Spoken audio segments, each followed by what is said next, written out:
നിരന്തരം ജനവാസ മേഖലയിൽ ഇറങ്ങി ആക്രമണങ്ങൾ നടത്തുകയും ഒരാളെ കൊലപ്പെടുത്തുകയും ചെയ്ത് ജനങ്ങളെ രാപ്പകൽ പരിഭ്രാന്തിയിലാഴ്ത്തുകയും ചെയ്തുകൊണ്ടിരുന്ന അപകടകാരിയായ ആനയെ ഒടുവിൽ മയക്കുവെടി വെച്ച് പിടികൂടി. വയനാട് മാനന്തവാടിയിലാണ് വടക്കനാട് ജനവാസ മേഖലയിൽ ഇറങ്ങി നിരന്തരം ഭീതി പരത്തിക്കൊണ്ടിരുന്ന കാട്ടാനയെ 13-ാം ദിവസം പിടികൂടിയത്. കർഷകനായ രാജീവ് എന്നയാൾ കാട്ടാനയുടെ ആക്രമണത്തിൽ കൊല്ലപ്പെട്ടതോടെയാണ് പ്രദേശത്ത് പ്രതിഷേധം ശക്തമായത്. പിന്നാലെ ആനയെ മയക്കുവെടി വയ്ക്കാനുള്ള ഉത്തരവ് വനവകുപ്പ് പുറപ്പെടുവിച്ചു.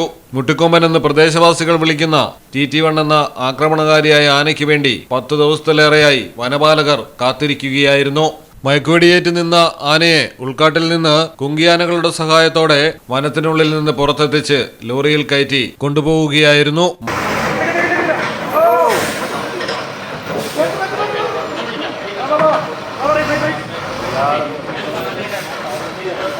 മലയാളം ടെലിവിഷൻ, വയനാട്. നിങ്ങൾക്ക് എത്ര പേർക്കറിയാം നിങ്ങളുടെ കുഞ്ഞിന്റെ ആദ്യ കാതുകുത്ത് പവൻ ഗോൾഡിൽ തികച്ചും സൗജന്യമാണെന്ന്?